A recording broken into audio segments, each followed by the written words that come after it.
শুভ্র হিমশৈলের মতো বিশাল, গর্বিত এবং অদম্য। নাম তার RMS টাইটানিক। 1912 সালের এপ্রিল মাস।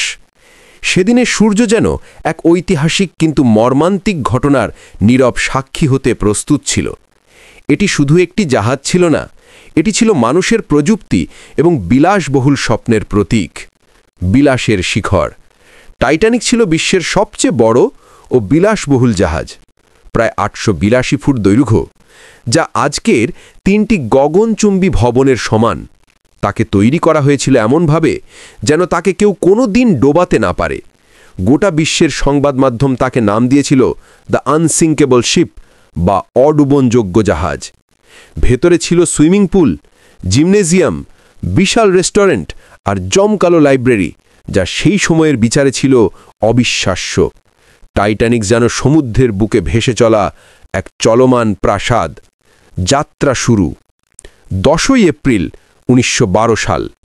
ইংল্যান্ডের সাউদাম্পটন বন্দর থেকে প্রথম এবং শেষ সমুদ্রযাত্রা শুরু করল টাইটানিক।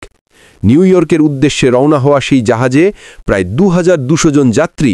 তাদের মনে নতুন জীবনের স্বপ্ন আর অফুরন্ত উদ্দীপনা। কেউ যাচ্ছিলেন ভাগ্য বদলাতে, কেউ যাচ্ছিলেন প্রিয়জনের কাছে। তারা কেউই জানতেন না তাদের স্বপ্ন, আশা আর জীবন সব কিছুর আয়ু আর মাত্র 4 দিনের। নিয়তির আঘাত। সময়টা 14 এপ্রিল রাত 11:40। উত্তর আটলান্টিক মহাসাগর। আকাশে তারা ঝিকমিক করছে, কিন্তু সমুদ্রের জলে মিশে আছে এক ভয়ঙ্কর শীতলতা। হঠাৎ সমুদ্রের সেই জমাট অন্ধকারে দৈত্যের মতো ভেসে উঠল এক বিশাল আইসবার্গ। ক্যাপ্টেন বা ক্রুদের সতর্ক হওয়ার সময়টুকুও ছিল না। বিকট এক শব্দে আইসবার্গের সাথে ধাক্কা খেল সেই অডুবনযোগ্য জাহাজ। আঘাত এতটাই গভীর ছিল যে টাইটানিকের কয়েকটি চেম্বার পুরোপুরি ক্ষতিগ্রস্ত হল। জাহাজের ক্যাপ্টেন যখন বুঝলেন এর পরিণতি কি হতে চলেছে, তখন আর কিছুই করার ছিল না। মৃত্যুর সুর। পরের 2.5 ঘন্টা ছিল মানব ইতিহাসের অন্যতম মর্মান্তিক সময়। টাইটানিক ধীরে ধীরে যন্ত্রণায় ডুবে যেতে শুরু করল। আশ্চর্যজনকভাবে এই চরম মুহূর্তেও যাত্রীদের শান্ত রাখার জন্য জাহাজের ভেতরে একটি ব্যান্ড দল শেষবারের মতো তাদের বাদ্যযন্ত্র বাজিয়ে যাচ্ছিল।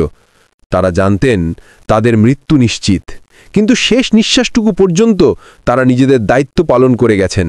সেদিন সেই বীর শিল্পীরা সবাই মারা যান। ত্রুটির মূল্য। এত বড় একটি জাহাজ, কিন্তু তাতে লাইফবোট ছিল মাত্র 20টি, যা 2200 জন যাত্রীর অর্ধেকেরও প্রাণ বাঁচানোর জন্য যথেষ্ট ছিল না। প্রযুক্তি আর অহংকারের কাছে সেদিন হার মেনেছিল মানবিকতা। 15 এপ্রিল ভোর 2:20।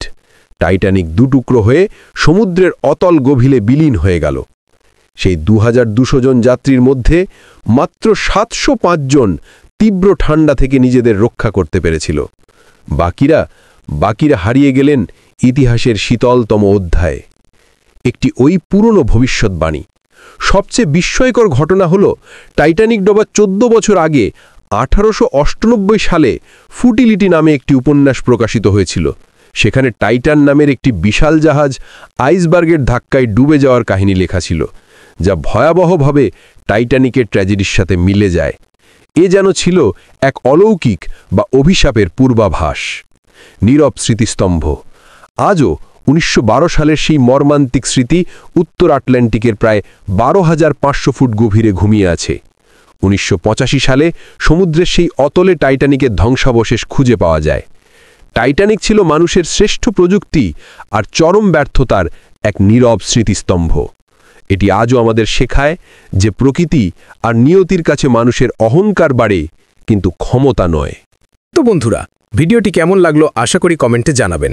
আর আপনি যদি আমাদের চ্যানেলে নতুন হয়ে থাকেন, তাহলে ভিডিওতে একটি লাইক করবেন এবং আমাদের এই মহাশূন্য পথ চ্যানেলটি সাবস্ক্রাইব করে পাশেই থাকবেন। ধন্যবাদ।